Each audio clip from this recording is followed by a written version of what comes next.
Tonight, the legal status of some in Minnesota's Somali community is in question after President Trump announced last night he was terminating temporary protected status for Somali migrants in Minnesota due to fraudulent activity in the state. Now there are calls for the president to reconsider the action. Our Richard Reeves speaking with people who are directly impacted about their concerns, Rich. Yeah, Callan, people in the Somali community definitely worried tonight. Our state has the largest Somali population in the country. The last count from Minnesota Compass showing nearly 80,000 people. It's estimated less than 1% have TPS. Still, there are fears about the future. So this has been very scary. A lot of people are very fearful. Board member Khalid Omar says there are several members here who are in the TPS Somali program. Some have lived in Minnesota a decade or more. The notion that President Trump might terminate the program has many worried. At this moment, the only thing that can defend is the court of law. That's the only thing that can defend us. He said, I don't know where I go. We spoke on the phone with a Minneapolis woman whose niece fled Somalia 2 years ago. She says the 23-year-old now has TPS status, but unsure about the future. Is she afraid she might be taken out of the U.S. and sent back to Somalia? He said yes, because Somalia is scared of something, so still I'm scared to go there. For TPS holders, this is their worst nightmare. Jailani Hussein with the Council on American Islamic Relations fears families will be torn apart. Children born in the U.S. are citizens, while their parents may have TPS status. So most of the families impacted are mixed status, or some citizens, some on their way to being citizens.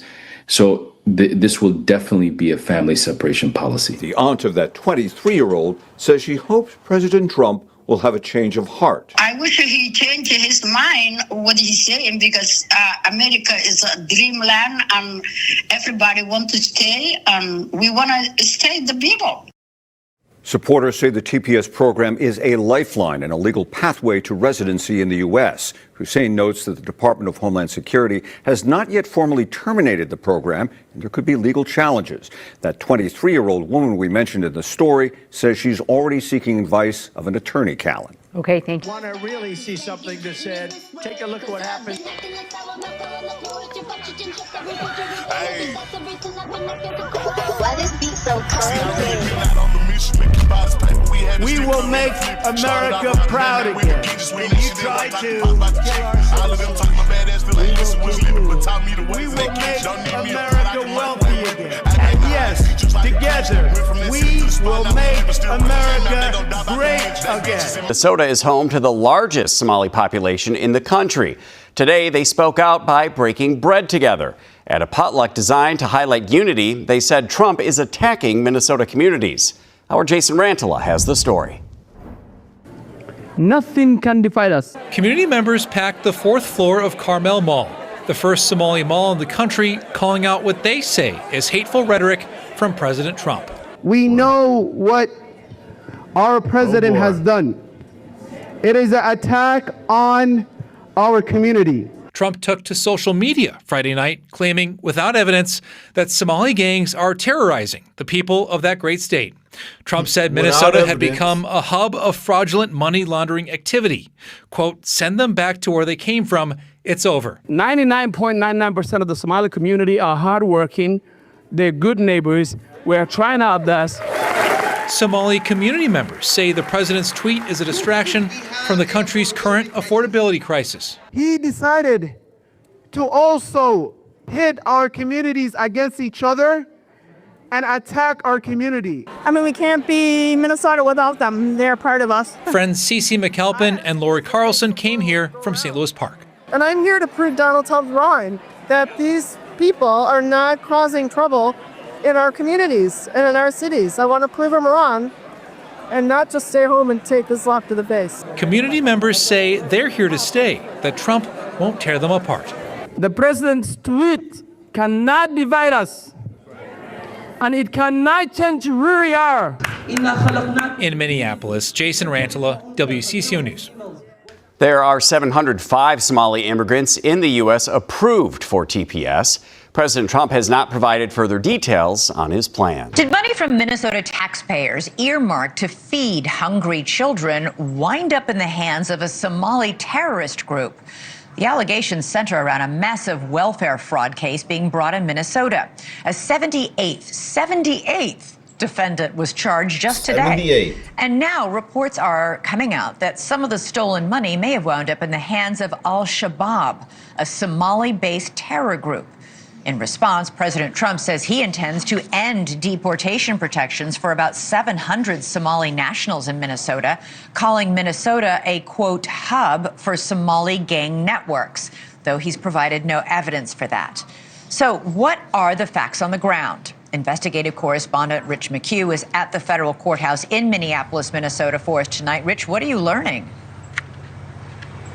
Hi, Elizabeth. Well, we're at the federal courthouse where that 78th indictment came down just a few hours ago.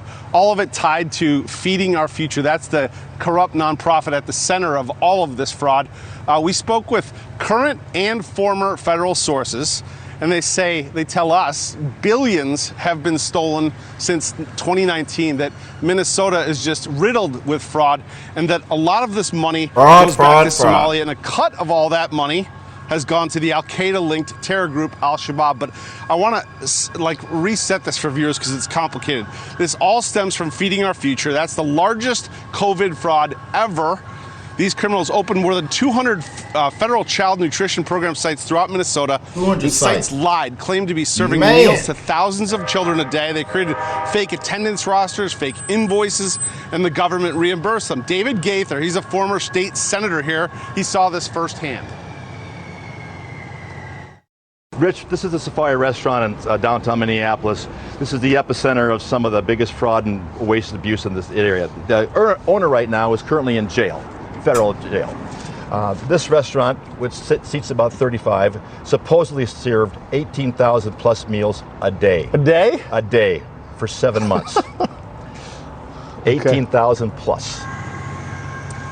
Now, Minnesota Rep. Ilhan Omar, she was a fixture at this restaurant, the Safari, during her run for office. I think we have a photo of her at the restaurant with her supporters in 2018. Feeding Our Future, that's that corrupt nonprofit. It was the epicenter of it, but others spawned from it.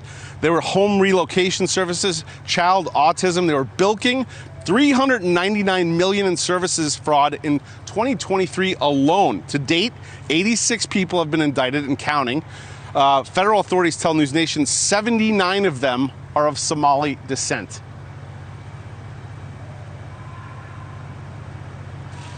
We've been holding accountable those that are perpetrators of the crime. But we are not holding accountable those that created the opportunity to have those perps do what they did. And that would be? The policymaker, the Attorney General, and the administration. Now, federal sources that we've spoken to, several of them, said the same thing to me, Elizabeth. They say there's a saying in the Somali community here that when it rains in Minneapolis, umbrellas go up in Mogadishu. That just about sums it up. Back to you. Wow, almost 100 people charged in this scheme so far. Rich McHugh reporting in Minneapolis. Thanks so much. A massive fraud scheme uncovered in Minnesota found money intended for social services has been allegedly siphoned indirectly into the pockets of the Somali terrorist group Al-Shabaab. Somali immigrants in Minnesota have reportedly been abusing systems meant to help the most unfortunate among us, including the latest federally funded autism services. The autism fraud scheme reportedly amassed $14 million through Medicare claims for services that were never provided, involving kids who never had autism. And the Somali immigrants behind this web of schemes have allegedly stolen billions from taxpayers, much of the money going back to the Somali government, where it would then end up in the hands of terrorists. Manhattan Institute investigative reporter Ryan Thorpe was one of the first exposing the schemes for their ties to terrorism. With us now, Ryan, a line from your story stuck out. The largest funder of Al-Shabaab is the Minnesota taxpayer, and you cite an unnamed source for that. What is the evidence that all of this money that was taken and the billions upon billions of increased funding in Minnesota for social services ended up in Somalia? Well, billions of dollars of government welfare money is missing in the state of Minnesota. How do we define missing? Well, the fraud is so bad that the U.S. Attorney's Office has come out and indicated that they believe their entire government programs, where the fraudulent claims outstrip the legitimate ones. There are cases where indictments have come down or guilty pleas are already in to the tunes of hundreds of millions of dollars that were fraudulently obtained, filing false claims alongside doctored paperwork. And the indictments are continuing to come. And the U.S. Attorney's Office has made very clear that this is a network of fraud schemes stacked upon fraud schemes, and that while the true dollar figure in terms of stolen funds at this point isn't quite clear, it's safe to say that we're talking about billions of dollars. Okay.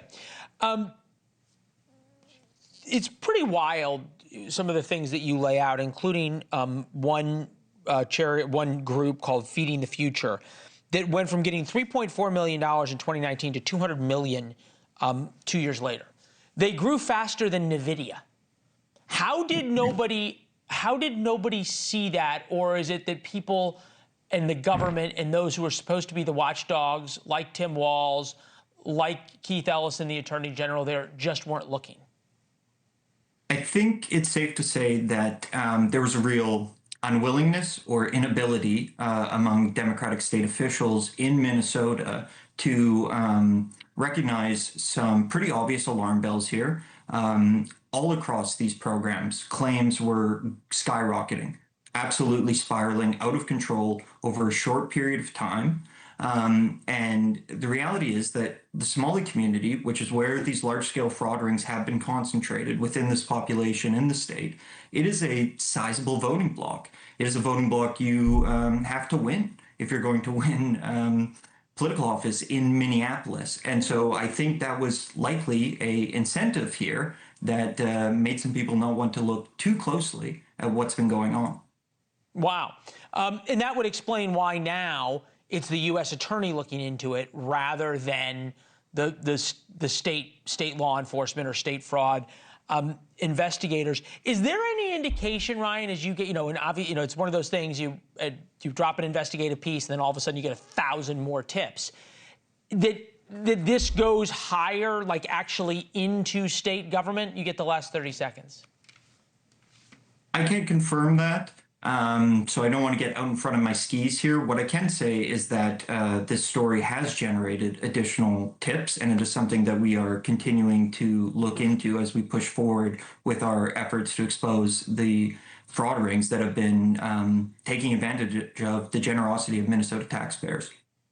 Yeah, stunning also how little pickup this has gotten around the country in terms of the rest of the media. Applaud your guys' continued work on it. Ryan, come back and talk to us as you uncover more.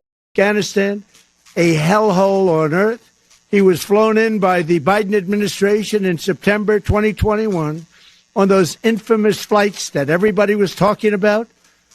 Nobody knew who was coming in. Nobody knew anything about it. His status was extended under legislation signed by President Biden.